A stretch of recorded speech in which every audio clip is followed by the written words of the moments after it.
আরো একটি প্রশ্ন খুব বেশি আমাদের কাছে জানতে চাওয়া হয়েছে, সেটা হচ্ছে কুরবানির সাথে আকিকা দেয়া যাবে কিনা। খুব বেশি আলোচনা হচ্ছে এই প্রসঙ্গটা যে কুরবানির সাথে আকিকা দিয়ে দেয়া যাবে কিনা। এক্ষেত্রে আমরা উত্তরে বলবো যে কুরবানি এবং আকিকা আপনাদের খেয়াল রাখতে হবে যে ভিন্ন দুটি ইবাদত।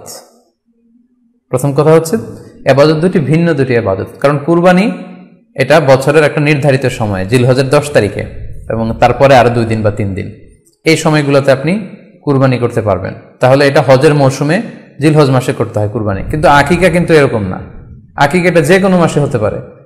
আকিকাটা হচ্ছে নবজাতক সন্তানের ভূমিষ্ঠ হওয়ার পরে শুকরিয়া স্বরূপ আল্লাহর কাছে যে কুরবানিটা করতে হয় সেটাকে আমরা বলি আকিকা। হাদিসে এসেছে আকিকা। তো সেটা হচ্ছে সন্তান কখন ভূমিষ্ঠ হলো সেটার উপর নির্ভর করে। কারো সন্তান রমাদানে হতে পারে, কারো সন্তান জিলহজ মাসেও হতে পারে, শাওয়ালে হতে পারে, রজাবে হতে পারে। আকিকা হচ্ছে বাচ্চা যেদিন জন্মগ্রহণ করবে, সন্তান ভূমিষ্ঠ হওয়ার 7 দিন পরে। তাহলে ভিন্ন দুইটা ইবাদত, দুই সময়ের ইবাদত। নাম্বার 2, আকিকার ক্ষেত্রে আল্লাহ রাসূল সাল্লাল্লাহু আলাইহি ওয়াসাল্লাম বলেছে আনিল গুলামি শাতান ওয়া আনিল জারিয়াতি শাত, অর্থাৎ ছেলে হলে 2টি ছাগল দিয়ে আকিকা করো, এবং যদি মেয়ে হয় তাহলে 1টি ছাগল দিয়ে আকিকা করো। তো সেক্ষেত্রে কুরবানিতে কিন্তু এরকম বিধান নেই। কুরবানিতে কিন্তু 1টি ছাগল দিয়ে আপনি কুরবানি করলে কুরবানি হয়ে যাচ্ছে, সেখানে 2টি ছাগল দেওয়া লাগবে এমন কোনো কথা নেই। তো এভাবে আমরা বুঝতে পারতেছি, খুবই স্পষ্টত কমন সেন্স খাটালেও আমরা বুঝতে পারতেছি, এবং আল্লাহ রাসূল সাল্লাল্লাহু আলাইহি ওয়াসাল্লামের ভাষ্যগুলো অনুসারে আমরা বুঝতে পারছি দুই ধরনের ইবাদত। যদিও এই 2 ইবাদতে কিছুটা মিল আছে, কিন্তু 2 সময়ের ইবাদত, 2টা আলাদা, 2টি উপলক্ষ, 2টার আলাদা নির্ধারিত সময় রয়েছে। যেমন আকিকার ক্ষেত্রে সুন্নাহ হচ্ছে বাচ্চা যেদিন জন্মগ্রহণ করবে তার 7ম দিন শেষে 7 দিন পরে আপনি আকিকা করবেন। আল্লাহ রাসূল সাল্লাল্লাহু আলাইহি ওয়াসাল্লাম বলেছেন কুল্লু গুলামিন মুরতাহানুন বিআকিকাতিহি তুযবাহু আনহু ইয়াওমা সাবিহি, প্রত্যেক সন্তানের আকিকা দিতে হয় তার 7ম দিনে, ওয়া ইউহলাকু ওয়া ইউসাম্মা, এবং 7ম দিনে মাথার চুল ফেলে দিতে হয়, তার সুন্দর একটি নাম রাখতে হয়। তাহলে আকিকার বিধান হচ্ছে সম্মানিত সুধী সন্তান জন্মগ্রহণ করার 7 দিন পরে। আমরা বুঝতে পারলাম আল্লাহ রাসূল সাল্লাল্লাহু আলাইহি ওয়াসাল্লামের ভাষ্য অনুযায়ী, কথা অনুযায়ী, কওল অনুযায়ী। এবার যদি আমরা আল্লাহ রাসূল সাল্লাল্লাহু আলাইহি ওয়াসাল্লামের আমল দেখি, ওনার ব্যক্তিগত আমল কি ছিল, সেক্ষেত্রে আমরা সহিহ ইবনে হিব্বানের একটি হাদিস উল্লেখ করব, যেটিকে ইবনে হাজার আল আসকালানী উনি ওনার ফাথুল বারিতে সহিহ হিসেবে উল্লেখ করেছেন। আয়েশা রাদিয়াল্লাহু তাআলা আনহার বর্ণনা, তিনি বলেন যে আক্কা রাসূলুল্লাহ সাল্লাল্লাহু আলাইহি ওয়াসাল্লাম আনিল হাসানি ওয়াল হুসাইনি ইয়াউমা সাবিঈ ওয়া সাম্মাহুমা। আল্লাহ রাসূল সাল্লাল্লাহু আলাইহি ওয়াসাল্লাম নিজে ওনার দৌহিত্র অর্থাৎ ওনার নাতি হাসান এবং হুসাইনের আকিকা নিজে করেছেন 7ম দিনে, এবং 7ম দিনে তাদের নাম রেখেছেন। একজনের নাম রেখেছেন হাসান, আরেকজনের নাম হুসাইন। অর্থাৎ হাসান রাদিয়াল্লাহু আগে জন্মগ্রহণ করেছিলেন, ওনার চেয়ে ছোট ছিল হুসাইন, উনি পরে জন্মগ্রহণ করেছেন।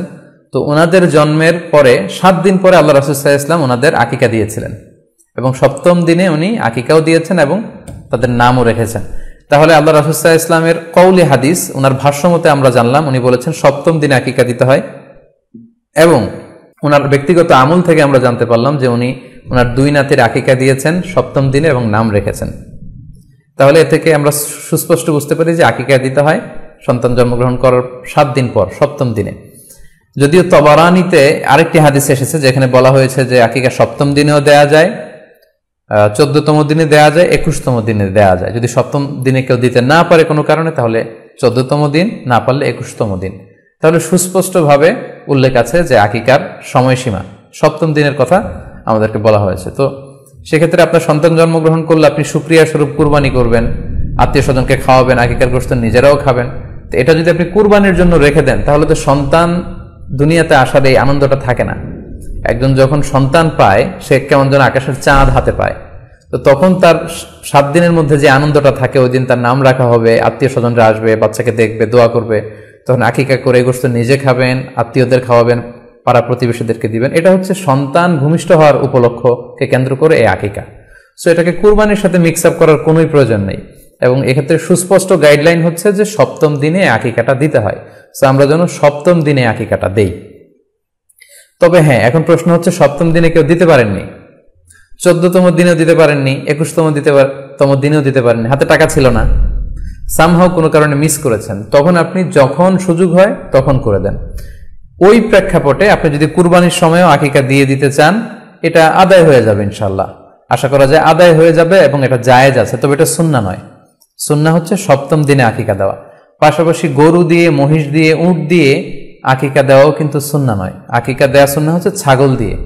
সুন্নাহসম্মত হচ্ছে আকিকা সপ্তম দিনে দেয়া এবং ছাগল দিয়ে দেয়া। ছেলের ক্ষেত্রে 2টি ছাগল, মেয়ের ক্ষেত্রে 1টি ছাগল। আশা করি কুরবানির সাথে আকিকার প্রসঙ্গটি আপনাদের কাছে ক্লিয়ার হয়েছে।